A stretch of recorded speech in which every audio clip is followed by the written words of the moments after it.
Olá pessoal, tudo bem? Professor Cristiano aqui para mais uma aula aqui do oitavo ano, do semana 3 do PET 4, a vinda da família real para o Brasil é o tema de hoje. Então nós estamos entrando aí já no processo que vai levar à independência do Brasil, tá? A vinda da família real para cá em 1808 foi um passo importante aí, né, que vai ter desenvolvimento futuro na independência brasileira. Então vamos entender como isso aconteceu, por que isso aconteceu e quais são as consequências aí para o Brasil, certo? Então vamos lá, o tema da nossa aula está aqui do lado, a vinda da família real para o Brasil, 1808. Essa é uma aula da semana 3 do PET 4 para os alunos do oitavo ano de História, certo? Como sempre, vamos começar com algumas imagens, né? Temos aqui algumas imagens, vamos observar direitinho, vamos tentar entender o que está acontecendo nessas imagens. Primeiro nós temos aqui, né, uma galera, né, num porto ali, e as embarcações ao fundo lá. Essa pintura aqui, a maior, ela representa aí o embarque da família real lá de Portugal, lá do porto de Belém, para vir para o Brasil, né? A família real não veio sozinha, né? Ela veio nas embarcações carregando aí todos os funcionários da corte, né? Todas as pessoas que trabalhavam ali, que viviam em volta do rei, né? Toda a documentação, todas as riquezas, né? Então vamos ver um pouquinho como que isso aconteceu. Então aqui essa pintura é o momento ali do embarque. Na figura central ali nós temos o príncipe e regente Dom João VI, que estava assumindo ali as funções, né, de regente da monarquia, da coroa portuguesa, em virtude da doença de sua mãe, né, Dona Maria, que estava adoentada, né, ela teve uma série de problemas chamados de Dona Maria Louca, né, ela teve uma série de problemas mentais ali e foi afastada. Então ele, filho dela, ela estava viva ainda, ela também vai vir para o Brasil, mas ele assume aí as funções como príncipe regente. Do outro lado lá, nós vemos as embarcações, né? As naus, né? Que são essas embarcações grandiosas, com velas tal, que trouxeram aí toda a família real, toda a corte portuguesa para o Brasil. E na figura de baixo, lá no canto, nós temos a recepção da família real aqui no Brasil, né? Essa imagem ela é bastante ilustrativa, né? Ela mostra ali a população, eles chegando na Bahia, ali se eu não me engano, a população indo lá receber a família real, e percebam que são as elites locais que ficaram mais empolgadas com essa vinda da família real para cá. Nós vemos que os escravos, os negros, os mais pobres, eles estão deslocados bem no cantinho inferior ali, né? Como se fosse três grupos sociais diferentes, né? Três hierarquias sociais, os mais ricos lá em cima, saudando a chegada da família real, os que estão no meio ali indo recebê-los pessoalmente, nós vamos ver por que isso, e os que não estavam muito, né, não mudou muita coisa para eles ali, mas no cantinho ali, né, em número bem menor. Vamos entender um pouquinho o que essas imagens representam e por que isso aconteceu, né? Por que a família real veio para o Brasil em 1808, né? Saiu lá de Portugal em 1807. Por quê? Porque nessa época estava acontecendo o chamado bloqueio continental. Guardem esse nome, bloqueio continental. O que aconteceu? Depois da Revolução Francesa, o Napoleão Bonaparte, já no final do Diretório, nós já estudamos a Revolução Francesa, né? No final da fase do Diretório, o Napoleão Bonaparte ele começa a ganhar cada vez mais importância. E aí, no golpe do 18 de Brumário, ele assume o governo, né, através do consulado. Né? Ele torna-se eram três cônsules, né? E ele assume aí. Depois ele vai assumir como imperador, ele vai ser nomeado imperador, e aí sim ele vai se tornar o grande líder do Império Francês. Tá? Napoleão Bonaparte é essa figura que está aí nessa imagem. Tá? Ele passa então a expandir o território, a ampliar os domínios do Império Francês, do Império Napoleônico, que vai ser assim chamado. E aí ele consegue dominar economicamente e militarmente vários dos países, dos reinos que viviam ali em volta da França, sempre defendendo aqueles ideais burgueses, né, da Revolução Francesa, tal, mas principalmente da burguesia mais endinheirada, né? E ele vai dominando todos os países, mas tem um país que ele não consegue dominar, que é a Inglaterra, né? A Inglaterra já era naquele tempo uma grande potência naval e pelo fato de ser uma ilha, né, os combates se davam ali no mar, né, então com combate marítimo, né, e aí a tropa de Napoleão não era tão boa quanto as tropas da Inglaterra, apesar dele ter um exército muito numeroso, mas ele era bom no combate na terra ali, né, no mar ali os ingleses tinham uma supremacia, e lembrando que França e Inglaterra elas estavam concorrendo, né? A Inglaterra foi o primeiro país que passou pela Revolução Industrial, já estava buscando novos mercados.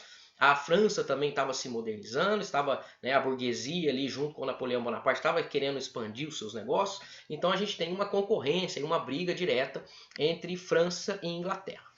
Como ele não consegue dominar a Inglaterra militarmente, o que o Napoleão Bonaparte faz? Ele decide impor o bloqueio continental. Ele fala que ele proíbe todos os países europeus a realizar atividades comerciais, comprar e vender produtos com a Inglaterra, tentando vencer ou enfraquecer a Inglaterra economicamente para depois vencê-los militarmente e dominá-los dessa forma. Só que aí nós temos o grande problema. Portugal, se vocês se lembrarem, Portugal era um parceiro comercial muito próximo da Inglaterra, né? Desde o Tratado de Methuen, que nós vimos na aula passada, desde a crise, né, do sistema colonial português, Portugal e a Inglaterra elas vão se aproximar bastante, né? E aí Portugal era extremamente dependente do comércio com a Inglaterra. E aí o rei português, né, no caso o príncipe regente, o Dom João VI, ele fica numa famosa ali, sinuca de bico, né? Ele não pode aderir ao bloqueio continental, por quê? Porque se ele deixa de negociar com a Inglaterra, né, ele era extremamente dependente da Inglaterra, e nessa época ainda tinha o pacto colonial. Ele comercializava com a Inglaterra, mas os ingleses comercializavam com os comerciantes portugueses, e esses comerciantes portugueses traziam os produtos ingleses para cá, para o Brasil. Se eles rompem com a Inglaterra, toda a frota naval inglesa iria vir que comercializar diretamente com a colônia, e ele ia perder esse negócio com a colônia, né? Ele ia perder o domínio da colônia, porque afinal de contas a Inglaterra era muito mais poderosa militarmente do que Portugal, né? Então ele não podia romper com a Inglaterra. E ele não podia também não obedecer à ordem de Napoleão, porque Napoleão comandava um dos maiores exércitos da época. Então Portugal seria invadido. Então ele falou: ou eu rompo com a Inglaterra e não sou invadido pelos franceses, mas provavelmente vou perder a minha colônia para a Inglaterra, ou então eu continuo com a Inglaterra e deixo os franceses invadirem aqui, né? E aí o Dom João VI faz um negócio, faz um acordo lá com a Inglaterra, e a Inglaterra topa ajudar Portugal nisso. E aí a decisão é transferir a sede do Império Português para a colônia. Então, pela primeira vez, um monarca português e a sede de um império, um monarca europeu, né, e a sede do governo português ia ser transferido lá de Lisboa para o Rio de Janeiro, né? Essa ideia, a gente tem que entender as conjunturas, né? Essa ideia, desde a crise, né, do sistema colonial, ela era recorrente ali, né? Sempre alguém dava essa ideia: e se a gente for para lá, né? Lá as nossas riquezas estão lá. Lembre-se que Portugal ele é um país muito pequenininho, né? Em extensão territorial, a população é bem menor do que a população do Brasil, né? Então a riqueza estava aqui, né? Estava aqui na colônia. E eles já tinham pensado várias vezes. Então, quando acontece essa questão do bloqueio continental e dessa ameaça do Napoleão e das tropas napoleônicas de invadir o Portugal se eles não obedecessem o bloqueio continental, é o que eles precisavam. E aí a coroa portuguesa negocia com a Inglaterra, e a Inglaterra faz um acordo de escoltar toda a frota portuguesa, todas as embarcações portuguesas que iriam trazer a família real e toda a corte para cá, para a colônia, né? Então o governo português faz esse acordo com a Inglaterra, e eles transferem a sede do Império Português, a capital do Império Português, lá da metrópole, lá de Portugal, para aqui, para a colônia, para o Rio de Janeiro, mais especificamente, tá? Portugal então faz esse acordo aí, a marinha inglesa ela ia escoltar a corte portuguesa nessa viagem, porque eles eram os principais navegadores, né? A marinha inglesa dominava ali a navegação, principalmente aqui no Atlântico. E além disso, eles seriam responsáveis por expulsar os franceses lá de Portugal. Né? Falou assim, ó, eles vão invadir lá, mas depois vocês vão com as tropas inglesas lá e expulsam eles lá do território. Tá? Em troca, a coroa portuguesa ia conceder para a Inglaterra liberdade comercial. Né? Então aquela ideia do pacto colonial ia ser perdida. Né? Os ingleses poderiam vir aqui negociar diretamente nos portos brasileiros com os comerciantes brasileiros aqui os seus produtos. Tá? E além disso ia dar também outras vantagens. Né? A Inglaterra ia poder ocupar ali a Ilha da Madeira, que era mais próxima ali do território africano, para eles poderem atacar ali os franceses. Né? Tinha uma série de... um acordo era bastante extenso aí. Né?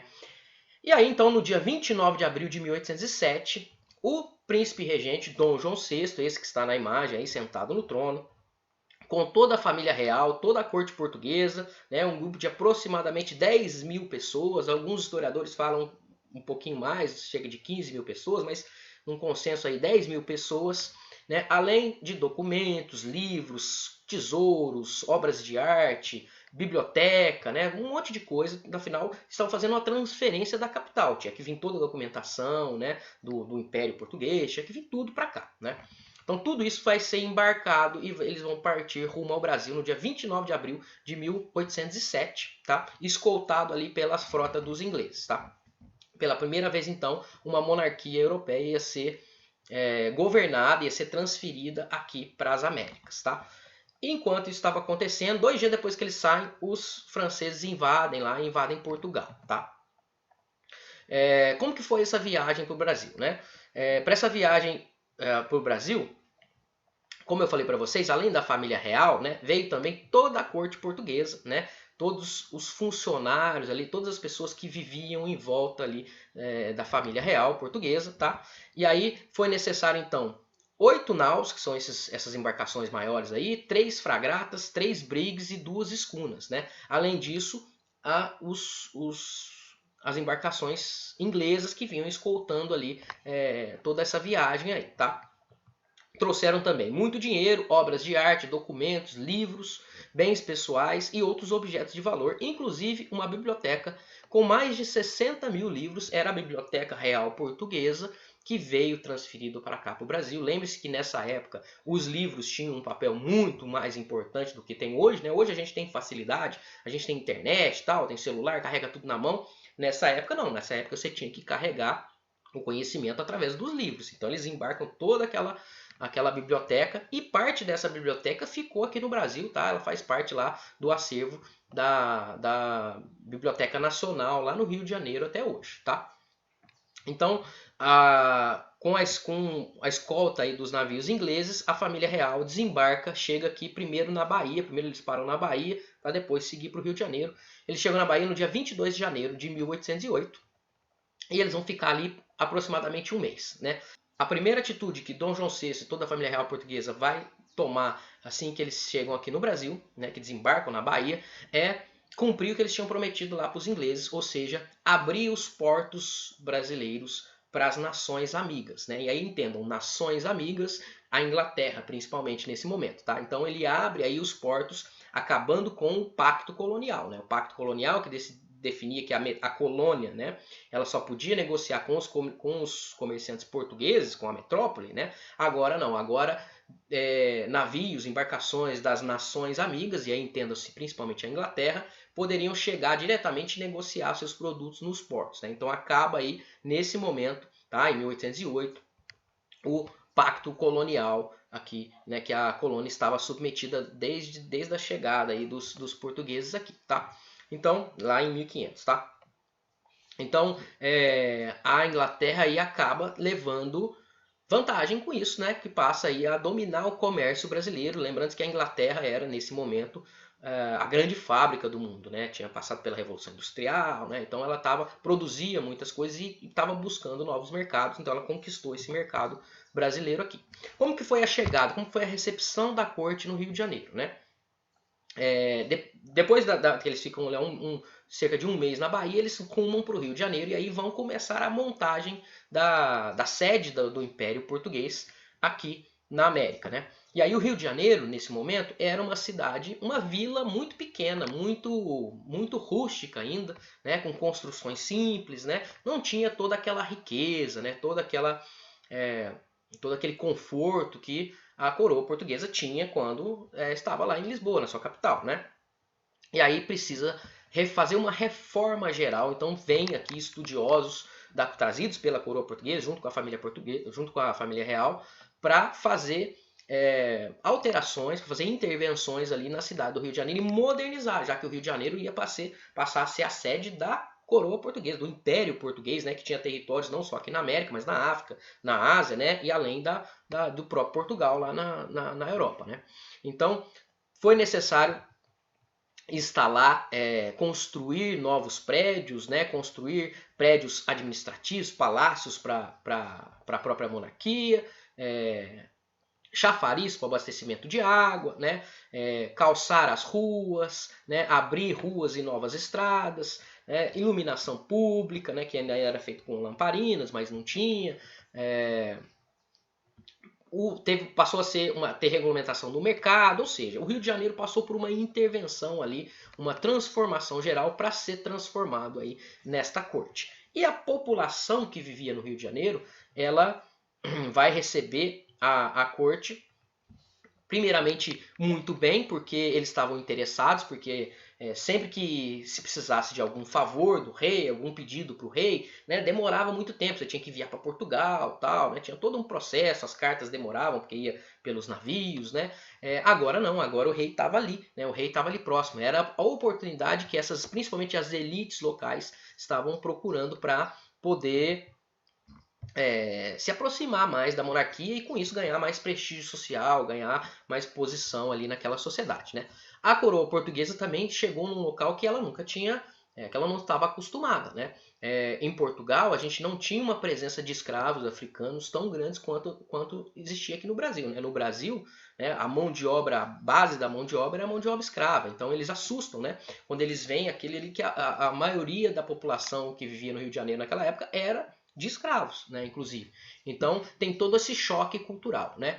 A própria monarquia foi se adaptando ao Rio de Janeiro e o Rio de Janeiro, como eu falei para vocês, foi se adaptando também à presença da corte ali. Né? Então teve uma série de mudanças, inclusive mudanças no comportamento, né?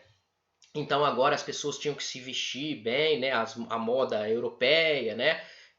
Tinha que mudar o comportamento, participar das cerimônias, né? Foram construídos teatros no Rio de Janeiro, né? Para toda aquela vida da corte ali, dos espetáculos. Então o Rio de Janeiro passou por uma mudança aí bastante significativa, né? Inclusive, uma das coisas que eles reclamaram era do cheiro, né? Porque não tinha saneamento básico, né? Nessa época, isso é uma coisa do século XIX, século XX, né? Nessa época aí, a gente não tinha, as pessoas faziam suas necessidades nos pinicos, né? E jogavam nas calçadas, a água da chuva ali que levava aí esses detritos. Então, a cidade era fedida, né? A cidade tinha aquele odor desagradável e tal. E aí, tudo isso foi necessário fazer mudanças pela presença da família real ali, afinal o Rio de Janeiro acabou se tornando a sede do Império Português, tá?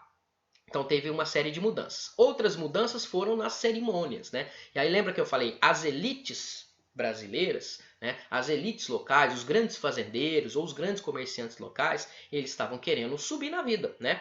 Se enobrecer, né? Então eles tinham que estar próximos ao rei, eles tinham que participar das cerimônias, né? Temos que lembrar que a gente está falando de uma monarquia absolutista, aonde a vida toda, tudo ali gira em torno do rei. Inclusive cerimônias como essa cerimônia que está mostrada aqui na imagem, a cerimônia do beijamão, né? Então as elites locais brasileiras ficavam lá, enfrentavam filas lá para ir lá e poder beijar a mão do rei, né? Só para estar próximo ali do rei. Então todos esses costumes, essas cerimônias, tudo isso que faz parte da teatralidade aí da monarquia, do governo, passa a fazer parte do dia a dia aí da vida aqui no Brasil, tá? Além disso, o Dom João VI, né, depois que ele já estava aqui já há alguns anos, né, já estava se acostumando, ele resolve trazer artistas franceses, né, uma missão artística francesa, lá em 1816, eles vêm para poder fazer pinturas, né, e fazer estudos sobre o cotidiano do Rio de Janeiro. E aí nós temos o Jean-Baptiste Debré, né, que ele é autor de várias pinturas, como essa que está embaixo aqui, ó, né, que nos mostra como eram os costumes, como era a vida, né? Então nós vemos ali, né, uma elite local, né, ali com toda a sua capa preta, com a sua arma, com a sua espada, o seu chapéu, né, as filhas atrás, né, a esposa e depois os escravos ali que cuidavam aí, que trabalhavam aí no dia a dia dessas famílias, né? Nós temos imagem dos escravos, nós temos imagem dos comércios, das ruas do Rio de Janeiro, tudo isso pintado por esse artista, pelo Debré, que veio nessa missão artística francesa aí, nessa tentativa de dar um maior requinte aí, né? Inclusive, eles abrem a Escola de Belas Artes, né, no Rio de Janeiro, a Real Escola de Belas Artes, que vai ter esses artistas franceses para ensinar pintura, para ensinar arquitetura, para ensinar as artes aí para o Brasil, porque os portugueses achavam os brasileiros ali um pouco chucros, né? Vamos falar assim. Essa sociedade, então, ela começa a frequentar esses espetáculos, ela começa a mudar os seus costumes, a ouvir música clássica, né, a ter um piano em casa, né, vão ter uma série de mudanças. Outra mudança também, né, eu não falei na aula passada, foi logo que a família real chegou aqui no Rio de Janeiro, ela autoriza a instalação de manufaturas aqui, né, que era proibido quando o Brasil ainda tinha o pacto colonial para ter que comprar tudo lá dos portugueses. Agora não, as coisas começam a ser fabricadas aqui, a gente tem imprensa rege, então o Rio de Janeiro ele vai passando por uma modernização ali, por uma transformação, né, e todas essas mudanças nos costumes. E as elites locais, elas vão ficando cada vez mais próximas, cada vez mais poderosas, porque elas estão ali convivendo no dia a dia com a monarquia portuguesa. Mas lembre-se que os portugueses lá em Portugal, eles não estavam muito satisfeitos, né? As tropas napoleônicas foram vencidas, tá? Em 1815 ali, e foram expulsos lá de Portugal, inclusive com a ajuda lá dos ingleses, né? E aí os portugueses começam a falar assim, ô rei, pode voltar para cá, pode vir embora, já expulsamos os franceses daqui, né? Você já pode voltar para cá, você está muito distante da gente aí. Só que o Dom João VI ele estava ali se acostumando. E aí ele não podia não voltar, porque ele estava numa colônia, né? Ele não estava num local que era um reino ali, né? Fazia parte da monarquia portuguesa, mas era uma colônia, não era a metrópole. E aí ele toma uma atitude. Em 1814, ele toma uma atitude e ele tira o Brasil da condição de colônia e eleva o Brasil, o território brasileiro, à condição de Reino Unido de Portugal e Algarves, né? Então agora passa a ser Reino Unido de Portugal, Brasil e Algarves, né? Algarves é o sul de Portugal ali. Então ele poderia ficar aqui, porque ele já não está mais numa colônia. E com essa elevação, o Brasil deixa de ser uma colônia, mas ainda não é independente. Ele é um Reino Unido a Portugal, governado aí por um monarca português, né? Então, o Brasil sai aí em 1814 dessa condição de colônia, mas ainda não é um Reino Unido. E aí a família real ainda continua aqui por alguns anos, né? E aí nós vamos ver que as coisas já estão caminhando aí para o que vai vir a ser a independência, que nós vamos tratar nas aulas posteriores, certo? Espero que vocês tenham gostado dessa aula, vamos parar por aqui. Lembre-se de curtir o vídeo, se inscrever lá no nosso canal, no canal Amo História, ativar o sininho para vocês receberem todas as notificações quando forem vídeos postados, forem postados, vídeos nossos foram postados, e também façam as atividades do PET, certo? Um abraço e até semana que vem.